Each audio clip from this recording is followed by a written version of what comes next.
Hi guys, this is George Corso, CSCS. I'm here to talk about the Back Better Bar. What I love about it is the versatility that you can get with your traveling wherever you go. Whether it's in a plane, I can take it in a car with my clients, wherever. I have had a client who has not bought this yet, who has seen the wonders of it. Phil Ross also gives you great detailed explanation on certain exercises that you could do with this. I definitely recommend it for you. If you're a trainer, I recommend it for you and your clients.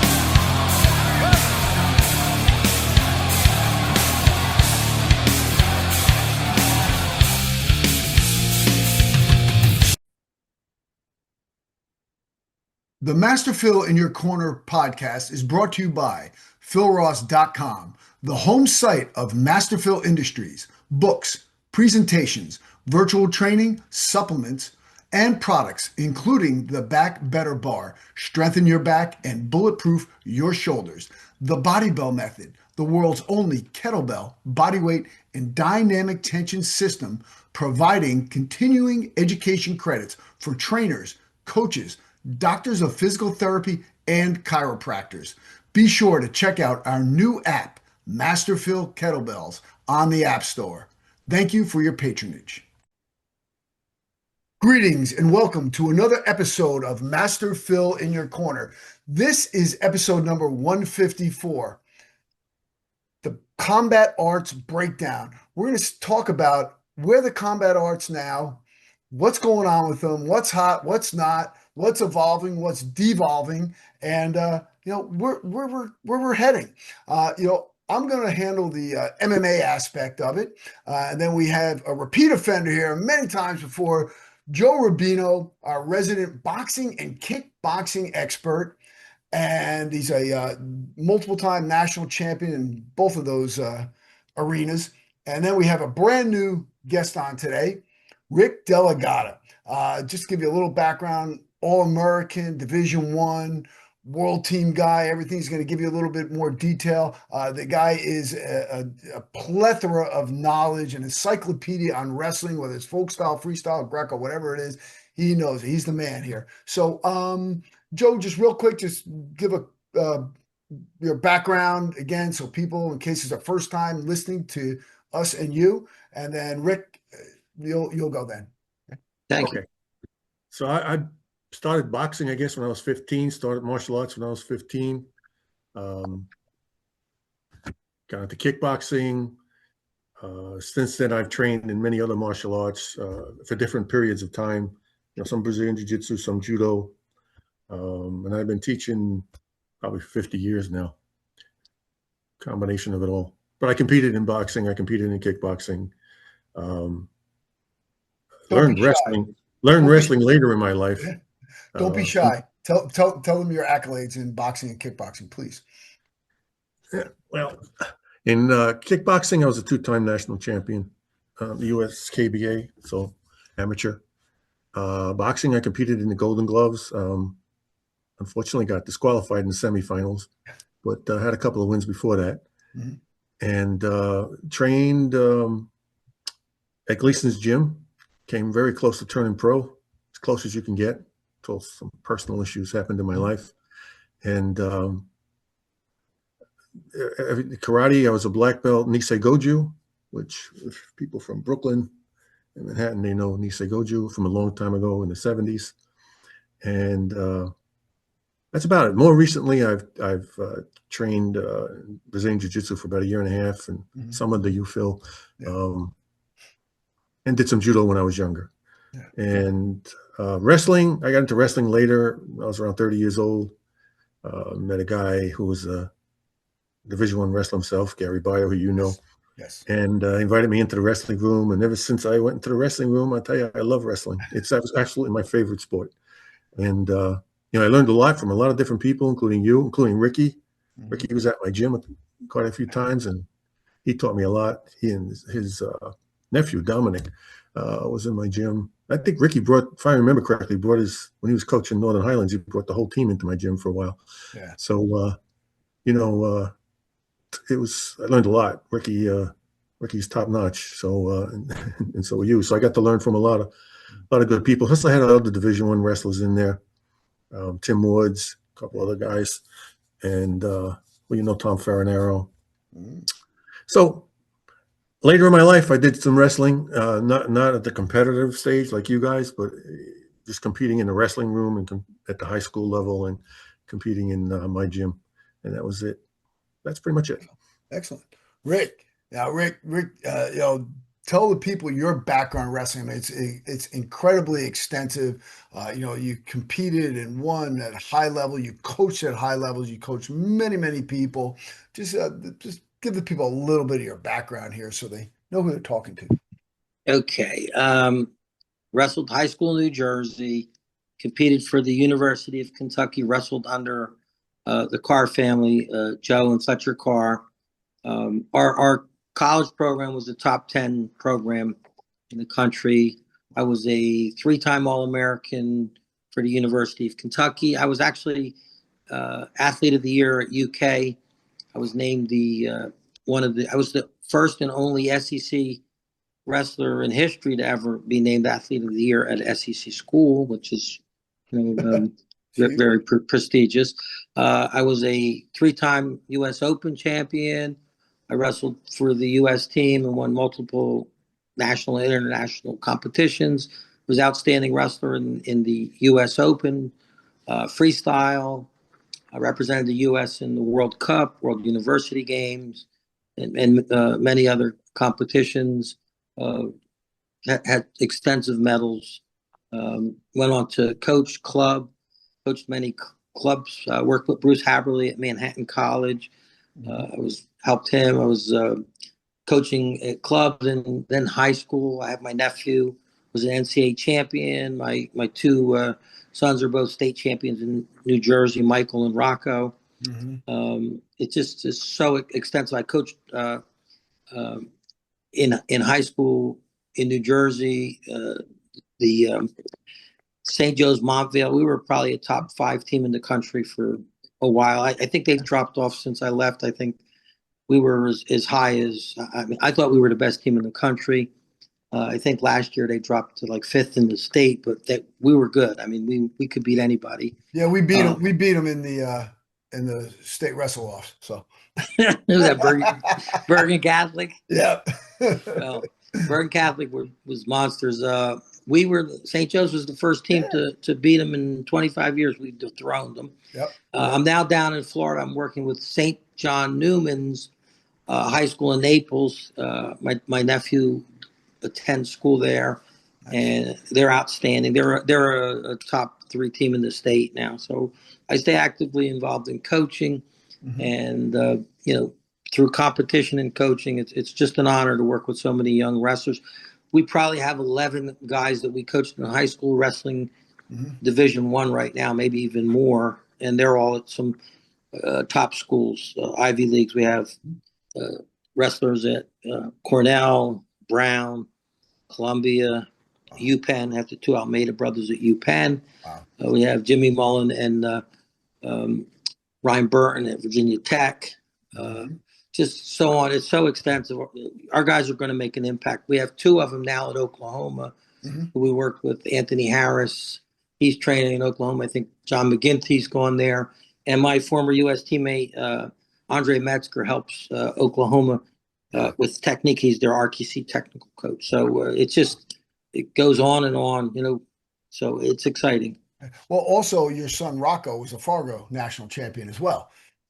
Well, Rocco and Michael are both wrestled. Michael went to the NCAAs as a freshman for Cornell. He should start this year at 184. He wrestled upper weight.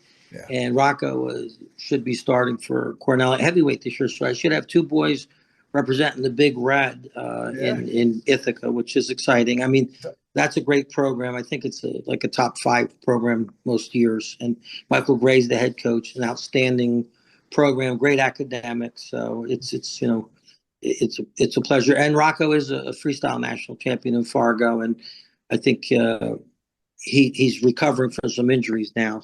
So hold on a second. Okay. So, so we've set the stage. We have guys with great backgrounds in the combat arts, and the thing that I've seen, and Joe brought something up. He said wrestling now is the sport that he likes to watch most. And I'll tell you honestly, I have a little bit of a boxing background, have a pretty deep MMA background. But I love watching wrestling more than anything right now. I just think it's more exciting. There's more ways to watch it. I think that the level of technique that we're seeing is evolving in certain stages, and I love seeing it because I think if we look at boxing, boxing in the 70s and 80s, I love boxing. Right? Everybody loved boxing, right? And then what happened to boxing, Joe? The people who maybe don't know and why MMA was able to slip in there, and now why wrestling is actually kind of taken a little bit off of MMA, in my opinion. But I'm not saying it's a bad thing. I think it's a great thing. But what happened with boxing? I mean, boxing, man, the heavyweight champ of the world used to be the baddest man on the planet. Now I don't even know who it is. Yeah. I think a lot of things happened to boxing. First of all, I think they lost their star power. When you had guys like Muhammad Ali and even George Foreman, Yeah. Sugar Ray Leonard, Marvin Hagler, Roberto Duran. I mean, I can go on and on. Yeah. These guys in the 70s, there was so many that just, they represented the sport and just brought the sport to the public. It just doesn't happen today. There's no one like that today that does that kind of whatever you want to call it, publicity or has that kind of star power. There's no one has it. So I think that's the first thing.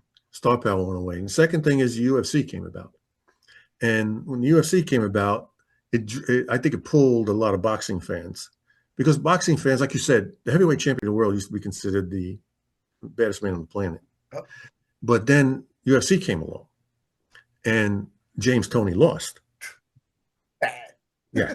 Randy Couture, right? He got taken down, tapped out. So, I think it drew a lot of boxing fans. And I don't think the sport it doesn't have the same promoters like they used to have who promoted the sport in a better way. Mm-hmm. So I think it's just a combination. There's just so many things. I also think that the feeder programs aren't there anymore like they used to be. When I grew up in Brooklyn, they were, like I said, 15 years old. My dad started me younger, teaching. He taught me, but then I went with a real trainer at 15 years old, Eastern Parkway gym. And, there were gyms, boxing gyms everywhere. Tell me where they are now. Right. When I went to Gleason's gym, it was in Manhattan, and there were like three, maybe four boxing gyms in Manhattan. I don't know if there's any. It may be. I don't know if there's any anymore. Executive boxing. Huh? Executive boxing. Yeah. Gleason's is in Brooklyn. In Brooklyn. Yeah. So I don't know. Remember, was it Lou Duva was in Patterson over here, right? In New Jersey. Yeah, well, they used to have Silk City, used to have Cavaliers Gym, used to have Ike's, Costello's. I boxed out of Costello's in Patterson. I mean, they're gone, most of them. So that's the other thing. The feeder program is pretty much gone. And boxing is how do I say this? It's like those that are struggling the most usually wind up being the most boxers out there that are competing. So at one time, the Italians were right in the Italian ghettos, and they were struggling to get out of the ghettos. And so they got into boxing, like Graziano, right? Marciano, right. LaMotta, Tony Zale. You had all of these boxing champions who were Italian, and some of them they changed their names because Italians weren't, so you wouldn't know they're Italian because they changed their names because Italians weren't looked well upon back then. Yeah, I think Billy Conn was. Yeah. So there were quite a few actually, and then and then it became there were a lot of Hispanic fighters, and still, and then it became the Black Americans who but now I don't think any of them have that much access to the boxing gyms like we used to have. Remember the Police Athletic Association, Oh yeah. VAL used to have, they were Hmm. big in boxing. Yeah, yeah, yeah. I don't even know if that's around anymore. Yeah, I don't know. I know that they used to have one in Hackensack, and I don't see I it. don't think so. I don't think it. I don't think it's So, around. you know, it's a combination of a whole lot of things. And you know, wrestling is much stronger as far as its fan base and Mhm. its feeder program, at least in the major states like Pennsylvania, New Jersey, Oklahoma, Ohio, you know, it's Iowa. It's got its big fan base and the feeder programs are great. Hey, Rick. Now we've seen the wrestling numbers are actually up. Okay? Wrestling numbers are up. Why do we think the wrestling numbers are up? I see these kids. Look, I've been around the sport for a long time. I didn't compete at the level you did. I was below your level, but I have a lot of exposure to it. Been involved in wrestling since for past 50 years, basically. But I've seen things change in the sport. Um, do we think that has to do with the RTCs, all these guys coming back with higher and higher levels of technique, kids learning younger, plus and minus of that? But I see wrestling growing and becoming more and more exciting. Well, absolutely. Wrestling has grown over the years. They started with wrestling clubs in every state. Mhm. On a Friday night in New Jersey, within an hour radius of Hackensack, there may be 20, 25 clubs on a Friday night. You can have the clubs packed with 40 to 50 kids wrestling in the middle of the summer. I mean, it's so popular, but to win a state title in New Jersey is like you're a celebrity. I mean, you go to the state championships in New Jersey and there's 12,000 people in the finals, and the accessibility to promotions, the television shows, the memes.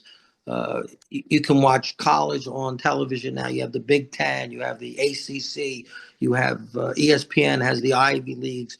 So there's so much more exposure to college wrestling, Mhm. uh, where years ago you would have a hard time even accessing it. Now it's at your fingertips. Then you have all the high schools, and more importantly now is they have female wrestling, and it builds a huge audience. I think it was or is the fastest growing high school sport in the country. Yes. The female wrestling is huge, and it brings in new viewers because then you have parents and grandparents and family members supporting it.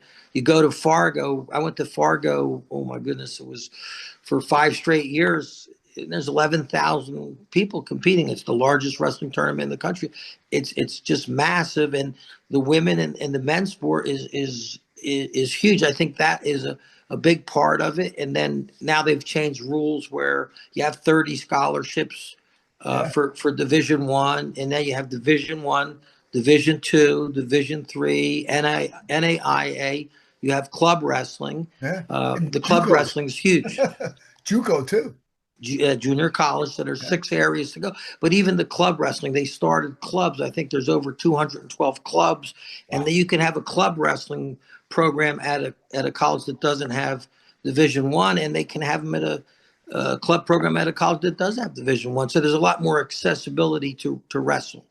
Rick, I'm gonna ask you now. I remember when we were in school that there were 10 scholarships allowed for wrestling. And what they would do is they generally split them or try to Yeah, get some guys to have some academic and blah blah blah blah blah. But you only had 10 yeah. scholarships. Now they got 30. Yeah, and not all schools capitalize on it, but there's all kind of new regulations. But more importantly, now what's really escalating wrestling is they have the RAF, which is just it's blowing up because they're cross marketing with MMA people, with boxers, with wrestlers, and they're mixing it up, and it's building a huge fan base and huge popularity because now there's a place to go after you're out of international wrestling or while you're in international wrestling or while you're even in high school. They even have high school wrestlers competing. So I think the media and the accessibility for viewership and the popularity of wrestling has really grown to the point where you have different websites and social medias. But you think about track wrestling, flow wrestling. There's so much accessibility to watch videos too. It's plus you go on YouTube and you've got all the different techniques, and it's accessible to kids. And yeah, wrestling is an up and coming sport. I think it's competing and taking away from some of the other markets. But it's exciting for anybody who's wrestling at this point, plus the ability to get paid to wrestle for young men is and women is exciting. Yeah, well, the thing is, when we were in college, all my friends that played football or basketball would be like, where are you gonna go when you're done? There was no place to go. I mean, how many people really made the Olympics? I mean, you made world teams. Most of us didn't. So where was there to go? That's why I switched to martial arts. Yeah. I got out of wrestling. I said, I still want to compete. I still want to do stuff. So I started doing karate and kickboxing so I could still be involved and do something physical, because wrestling was pretty much done. But now these guys, there's even smaller leagues, not even just RAF. There's other ones. There's Claw, a couple other ones where they have these small professional leagues for guys who, hey, they're coaching wrestling. Hey, coach is going to go out there and wrestle, it's pretty awesome. And the things that they're bringing, like you said, they're bringing some of these stars. And here's something else that I've noticed too. I noticed one of the big differences between the RAF and even between MMA and boxing. The lag time between matches is almost non-existent. There's very little lag time. Like you look at the debacle that was the other night, that the MVP promotion with from Jake Paul with Ronda Rousey in a 17-second submission, and I mean the matchmaker there was horrible. If they want to continue, they want to become a viable MMA organization, they have to do better matchmaking, because every match was done in the first round except for one. And Diaz just walked around like a bleeding zombie, getting pummeled, by Mike Perry, for 2 rounds. So they had to stop it because of his blood. But the matchmaking was terrible, and it was not, it was not good martial arts. And the things that the problem I see with the MMA right now is that it's oversaturated. There's far too many shows. I mean, we used to look forward to it. Oh, we got an MMA, or hey, there's a big boxing match on, right? That doesn't happen anymore. And the cool thing about the RF is, look, we know there's another one coming up on the 30th, and all of us guys are supporting it. And now, like you said, now women are watching because, hey, there's women wrestling. Yeah, it's awesome. Absolutely. And personally, I think it's a great form of self-defense for women to learn too. So, yes. Yeah. Where do you guys think requires more skill? Freestyle or folk style? personally, I think folk style. But Rick? Well, they're really 2 different styles, because I don't know, the way freestyle is, if you lift the wrestler and slam him without touching a knee, in folk style, that's a slam and the match can end. In freestyle, the more amplitude you have, the more points you score. For freestyle, it's different because it's tilts and rolls. So they both require a tremendous amount of skill. It's the technical variations between the 2 sports that create the different styles. I think athletically, you could be a great freestyler and not as good a folk styler because of the technique. But if any wrestler trained specifically for freestyle or for Greco-Roman is upper body, then you have Sambo is with the gi. Joe, you're right. Folk style does require more or less technique, because freestyle requires throws, and they don't allow a lot of the throws in scholastic or folk style. The only thing I feel, I'm looking at it as a street fighting or MMA application. I think that the control aspect of a folk style wrestler is more conducive to controlling someone on the ground or on the mat in an MMA cage. That's I'm looking at it at that perspective. So as far as my take on the difficulty of it, I think that freestyle does help your folk style a lot because you're very conscious of your back exposure. You know, because you can get your back exposed and lose points, and where you wouldn't lose points in freestyle, in folk style, you'd be able to roll through. Here, you're giving away points every time you expose your back. That's a good point. But internationally, everyone internationally performs with Greco or freestyle. The United States is the only country that has folk style wrestling, which gives the United States a disadvantage because we have to learn two different styles where the Russians or the international realm doesn't have to learn the two styles. I mean, that's why Ono is now going to Penn State, and he has to learn to wrestle Scholastic. I'd like to see how well he does in Scholastic when somebody throws a crossbody right in and rides him for a period. Or, you know, like there's some wrestlers that are just great on top, and there's some wrestlers that are great with throws, you know. Yeah. There may be different skills, but you can develop them. So, you know, that's something for us to watch. If Ono does wrestle for Penn State, if he does break the lineup, Yeah. even though he's that great of a wrestler freestyle wise, what about folk style? It is a different style. He's, you know, I was out there. It's at State College, Happy Valley, for the Ohio State match. Ono's very small. Yeah. He's small. Well, if he doesn't learn how to ride or escape in Scholastic, it's game over for him, because you have to be able to get out on bottom, you have to be able to ride and turn on top. So it's a different technique. Although I think the throws, like, you know, some of my teammates were Gene Mills, great on top. Bruce Baumgartner, great on his feet. Bruce had the best double leg in the world. Andre Metzger was one of the best throw wrestlers. You know, yeah. So our teams, you know, we had to learn how to wrestle freestyle, and then we had to learn to wrestle Scholastic style, where I think it was a disadvantage for us. But now with the RTCs, they're popping up all over at the college programs.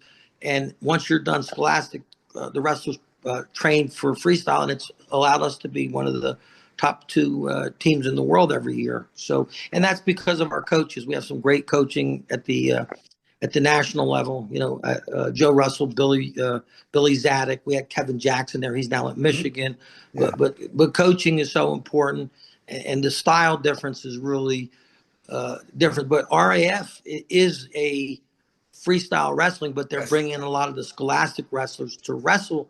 So I think that's pulling people from both sports in to watch. And I think they're on once a month, Fox Nation. Yeah. A little plug for Fox Nation. Yeah. But I watch it, and you know, like, you can get a match that's unevenly uneven. So, but what'll happen is right away you're going into another competition, because you can get tech faulted with a leg lace in 20 seconds up, next match up. And there's not this giant delay in between competitions. And Phil, I think you're absolutely right. It makes it easier to flow for the fan, and they're building fan bases. I was watching Zahid wrestle some little kid on one of the memes. It's like, who's your biggest fan? Is Valencia is my fan, and you have Kyle Dake is my fan. I mean, the legends of the sport from that generation. I mean, think about it. You have Yanni. Yanni is, I think he hasn't wrestled in a while, but you've got all the 4-time NCAA champions. You have Vito from Ithaca. I mean, just look at who they're putting in there, and you know, they're crossing it up. They're getting, you know, older wrestlers and MMA guys like who they had Mako wrestle. I mean, Steve Mako, one of the great wrestlers of our time. And you got Steve competing, and you know, he was very respectable, and his sons are coming up. They're really mixing up the competition, so they draw people. You know, I watch it because I love wrestling. Would I rather watch an MMA fight, RAF, or boxing? I would prefer to watch RAF. Yeah, you know, me as well. You know, and matter of fact, the next one, I believe that they're going to have Chris Weidman, who's a 4-time Division I All-American for Hofstra, also a former UFC champ, fighting wrestling Colby Covington. So that should be. I think Weidman's going to smash him. You know, and there are some great UFC fights that when they're promoted, they try to keep them even, but a lot of injuries in the UFC. Oh yeah, right. Oh yeah. You know, when I first went into the wrestling room, I kept going to my back because I want to punch and kick. I can't punch and kick from my, you know what I mean? So I kept spinning around, going to my back, and you know that was one of the things that I had to get used to. So I could see jumping even wrestling styles is going to be, you got to get used to the different wrestling styles. Because for me, it was hard to learn to not want to turn to my back and start punching or kicking. You know, you know, and instead of not go to your back. You know, but in the UFC, and we talked about this a lot, Phil, was that it started out with these Brazilian Jiu-Jitsu guys dominating, right? Yep. And in fact, when I went into the trained at Vintaloros over there for Brazilian Jiu-Jitsu, I went in with a couple of wrestlers, me, Tommy, Tim, Yeah. And we were getting tapped out all over the place until we figured out how to not get tapped out. Yep. And they wouldn't go on their feet with us. Yeah. Even me, they wouldn't go on their feet because I take them down right away. Take them down. We'd all take them down. We take them, and after a while, we took them down hard because when they were tapping us out, they wouldn't let go. You know what I mean? Yeah. They punish you a little bit. So we take them down hard. But once we learned, and it took about 6 months, I'd say, to not get tapped out like that, they had a lot of trouble. I mean, even the highest belts they had a lot of trouble. Oh, yeah. And you know, they had some big guys. I remember one time, in fact, you probably don't remember this, Ricky, but they kept putting me against this big freaking guy who was he was a monster. And I know the he must have outweighed me. He must have outweighed me in muscle by 30 pounds or more. And I said to Ricky one day, I said, Ricky, I can't take this guy down. I can't. And you remember what you said to me? Long time ago, Joe. Yeah, I know. You said, maybe you shouldn't wrestle that guy. He's too big for you. But then he said, go ankle pick him. Yeah. Go ankle pick him, right? And I went and ankle picked him and I took him down. And that's where his vulnerability was. He was vulnerable to the ankle pick.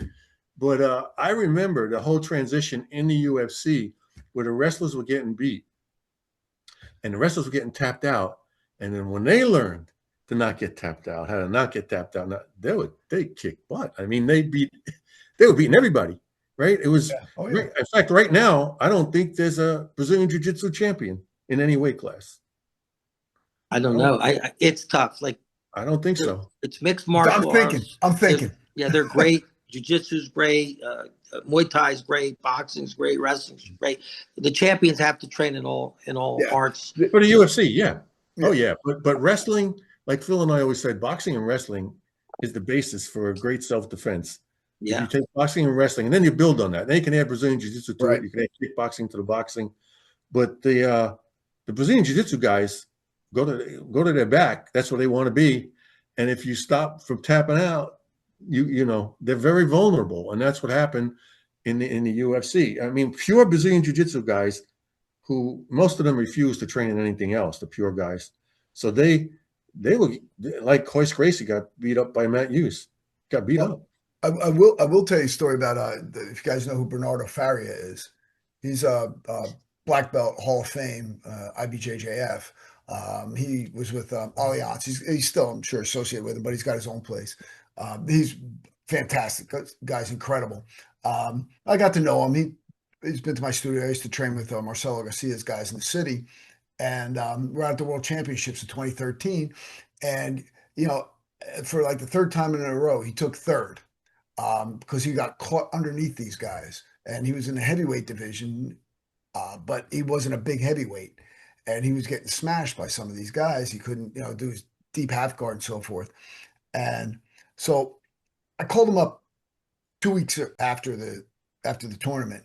And I go, listen, Bernardo, I'm not your instructor or anything, but I know you and I like you. And I go, listen, I just got to tell you, I really think that, you know, if you want to elevate your game and not get caught under these guys, you need to incorporate wrestling.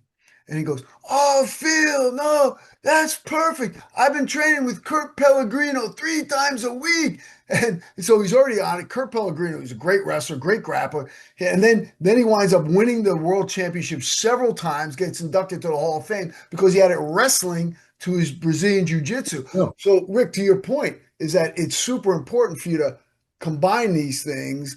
And now, you know, if you see a lot of guys are getting very good at wrestling, and it's hard to take them down now, too. Yeah.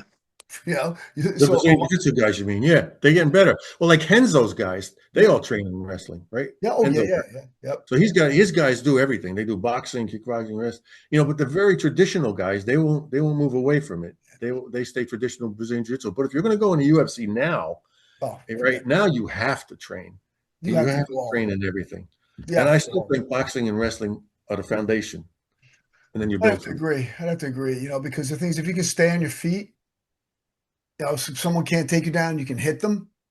Well, that's where it's going to end. Yeah, I'm not saying they're everything you have, but No, you need a foundation. foundation. Like boxers can't you take them down, they're like a fish out of water, right? Right.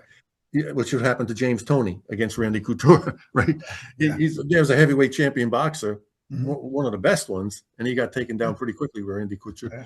But and wrestling, they don't know how to fight, they don't know how to box stuff. So you got to mix it. You definitely got to mix it, but you got to have a foundation, and that foundation of boxing and wrestling, and then you add the other stuff to it. It's great. Rick, do you think now with the RAF, with these lower level programs, the lower tier wrestling, not the RAF, that's the cream of the crop. It's like the UFC of pro wrestling.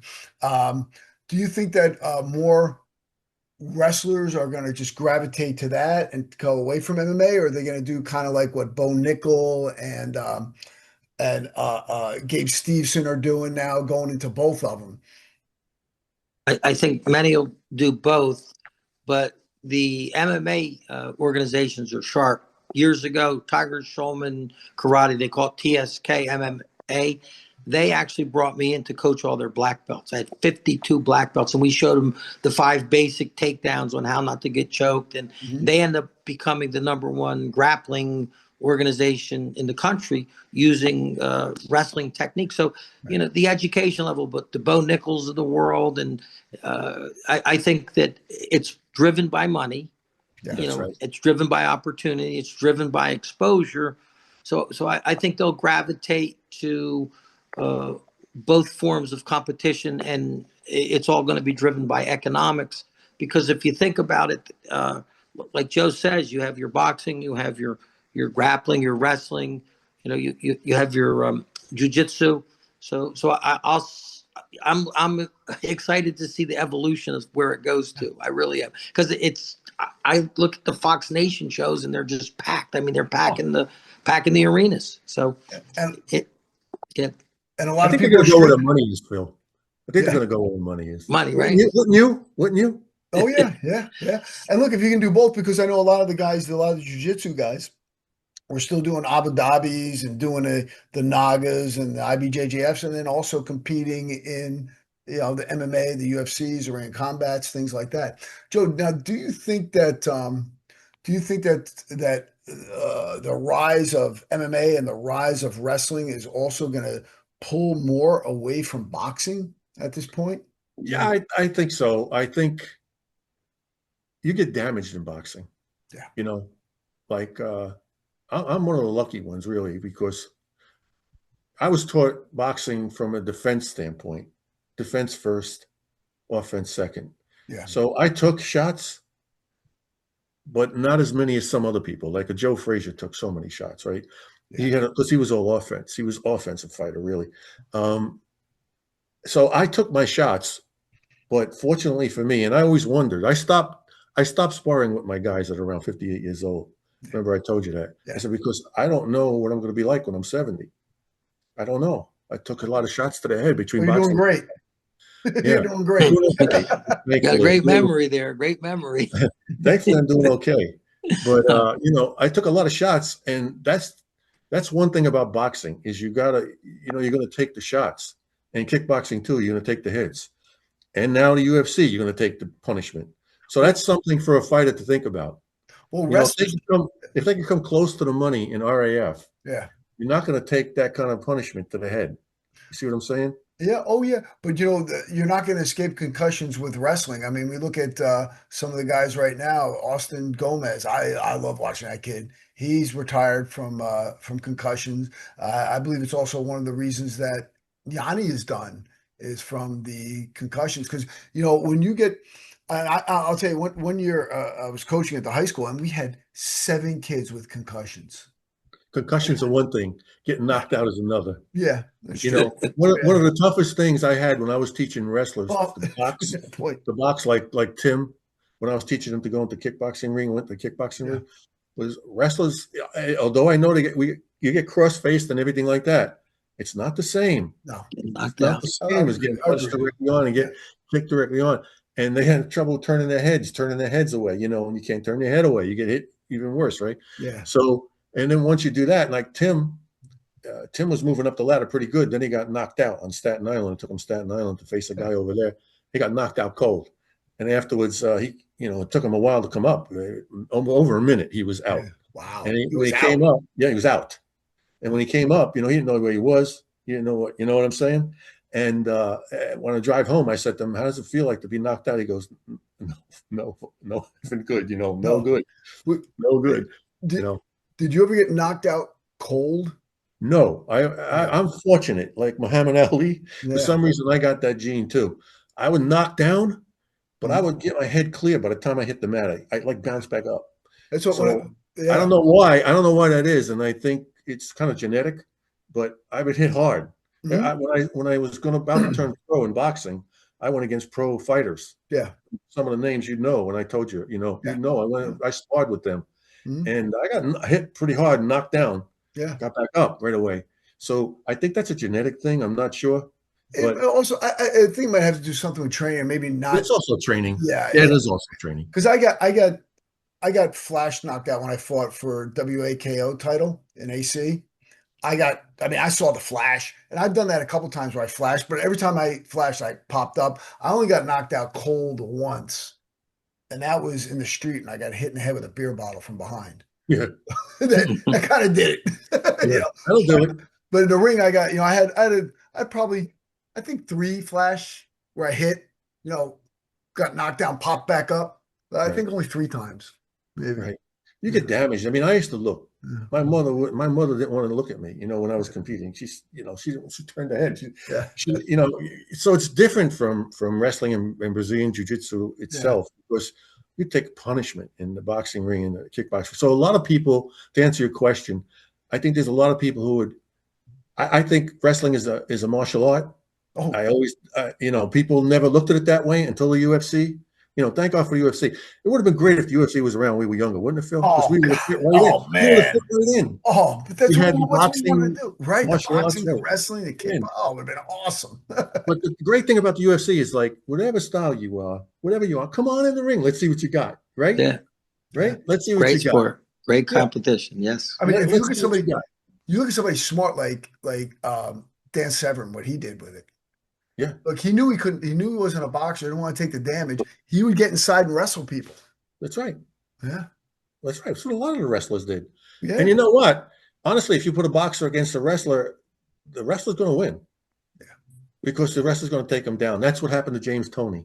Yep. Oh, yeah. Under UFC type rules, James Toney got taken down by Randy Couture, the wrestler, very quickly, and tapped out. And that it's going to happen because the boxer doesn't, they're like a fish out of water when they get taken down. And how do you stop a wrestler from taking you down if you're a boxer? You're going to have to hit him somehow on the way in. And I think that's not likely against a top-notch wrestler. Especially if he goes low. That's what I mean. If he goes low, high, he'll get hit. Yeah. If he goes high, that's a mistake. You go high against a boxer, that's going to be a mistake. No, it's dumb. Yeah. Yeah. Rick, I get another question too, because I'm seeing some of these kids coming up that, like, we just saw that kid Jaden James. We see kids like Bo Bassett, Jax Forrest, PJ Duke. Some of these kids are coming up and they're taking it to these senior level guys, with international accolades and Division I All-Americans and champions, and some of them, they're beating the snot out of some of these guys. How is this possible that these young guys are doing this at such an early stage in their life? Well, I feel it's because they're training very high level. They're training from a young age. They're learning techniques at a very young age. But has it been this elite? Probably not as frequent, but you had Jimmy Carr making an Olympic team at 16. You had Kyle Snyder winning the world championships at 20. I mean, you had Schultz and just so many guys that were accomplished at young ages, but they weren't promoted as well. They weren't promoted. So you see it a lot more, but you've got high school kids now wrestling with college and high level wrestlers, and they're able to fill that mode at 20, 21. You're talented, especially if you're competing and training with a world contender. I'm sure Jaden James has been wrestling since he's 5. I've seen him up at the RTC in Rutgers. I've seen him at so many clubs and competing. Alessio from Cornell, he's also a tremendous talent coming up. But they start them at 5, 6, 7, and they just compete and compete. But how long is the longevity of their careers? You have to think about that, because when they start hitting 25, 26, and they've wrestled that much, how much can their body take? Yeah. Some of the great ones are falling by the wayside now, and maybe that's it too, because they're starting so young that when they hit the 25, 26 year mark, their bodies have taken so much that the young guys can put it on them now. That may be part of it. I don't think we'll ever know all the reasons behind it, but I think the technique levels are high. And my son Michael and I were having this conversation last night where he's saying, Yeah. well, you got to think, Dad, you have us doing all these drills when we're young, where we're learning all these techniques and drills at a young age, where you didn't learn them until you're training for the Olympics. So Right. I've been doing them from a young age. So now, I feel like wrestling today is way better than when you guys wrestled. But they had you to coach him, Ricky. That's a big difference. That's a big difference. Yeah. You know what I mean? They had you to coach him. And, I look at the high schools, and, when I teach now, Ricky, I teach mixed martial arts for self-defense at the YMCA. So I incorporate wrestling, Brazilian jiu-jitsu, judo, boxing, kickboxing into a means of self-defense. And when I teach wrestling, I teach chain wrestling, because for self-defense, flow wrestling, chain wrestling is what you need in the street. You want to go from one move to another, to another, to another. Now, I know I see it at Division I, but at the high school level, see, you probably taught your kids that when they were young, because you were a Division I wrestler and one of the top Division I wrestlers. So they had the advantage of having Ricky Delagatta as their father. But in these high schools, I don't see flow wrestling a lot, or chain wrestling being taught. I see them go one move, back off, one move, back off, one move, back off. But the better schools, they do teach it. Is that something you see? I agree.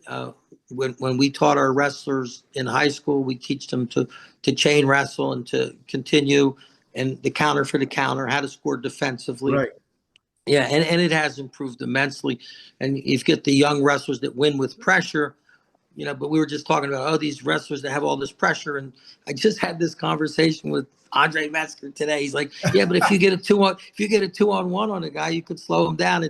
You can be dominant with it, but you can also use it to stall. He goes, I would never say that to anybody but you, Ricky. but if a guy's very aggressive, you could slow down his pace and stop him from chain wrestling, because it's the techniques and it's the knowledge, and it has a lot to do with it. But the young wrestlers are amazing. I mean, think about, you had just in the world team trials, we have like 3 or 4 very young wrestlers wrestling, but the Cars, I grew up with the Cars. The Carr family were my coaches. And then you have David now taking over the tradition for the Cars. I mean, David, they said, David's not going to win this, the world team trials. And someone said that to me. I said, don't bet on it. David's going to win.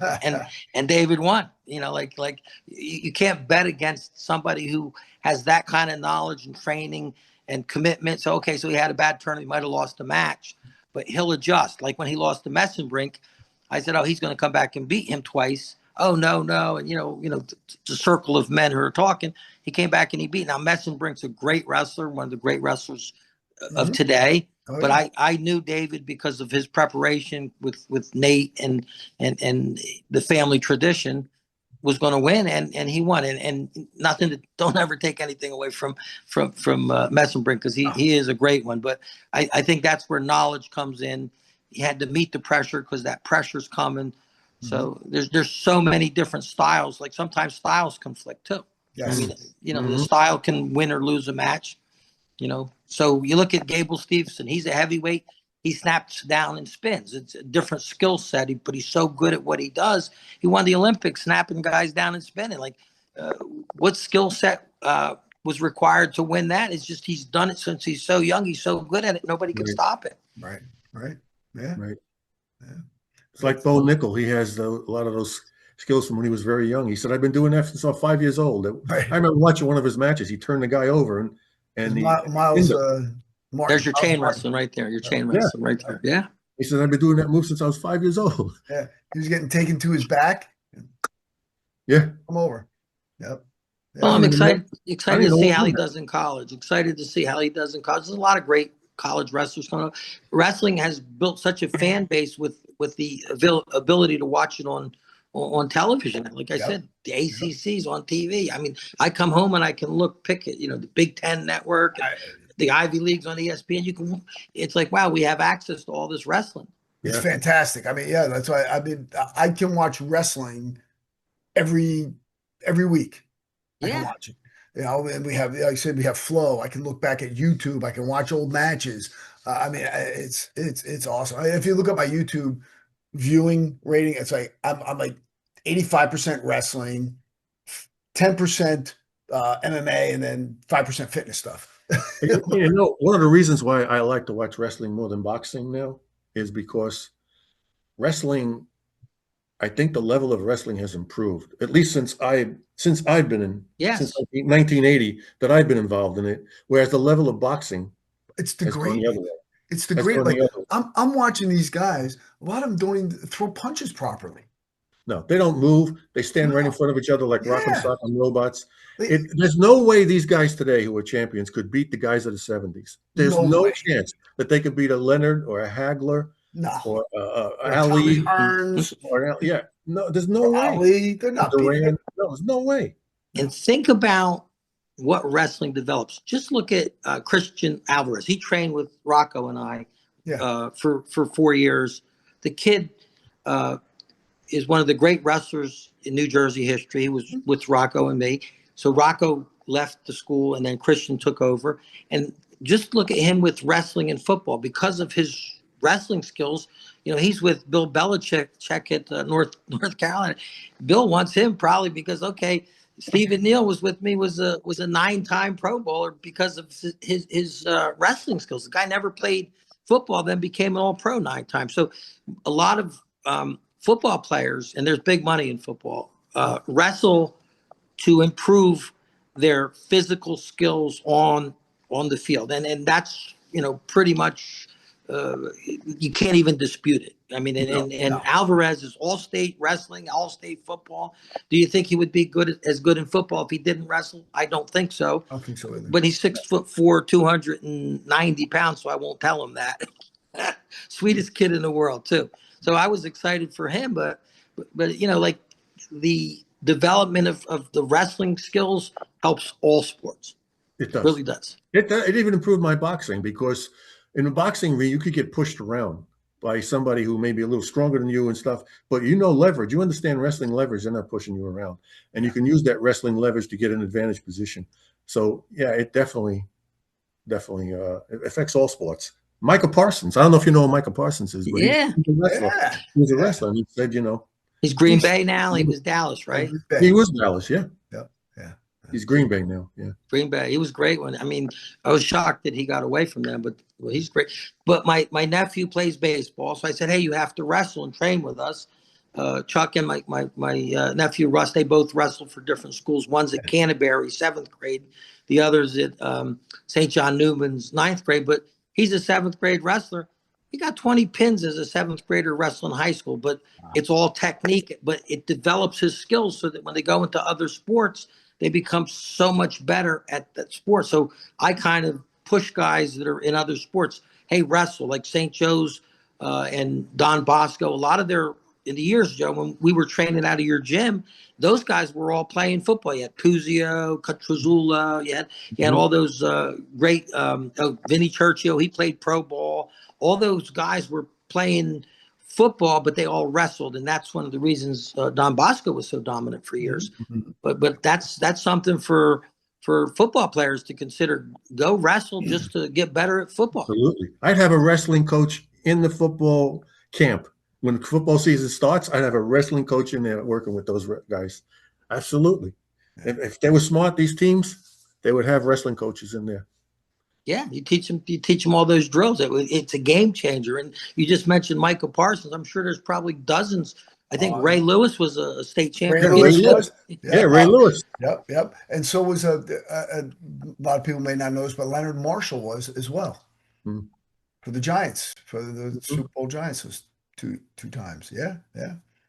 Oh, well, yeah. I laugh because my Rocco is now 260 pounds, and I keep saying he's a heavyweight. I'm thinking, man, Rock, we should put you as a center in football or a defensive end because your skill set is so incredible. Right. And that I love wrestling. I want to rock. I want to wrestle with Michael. So, it's the love for the sport, but it's really the skill set is developed.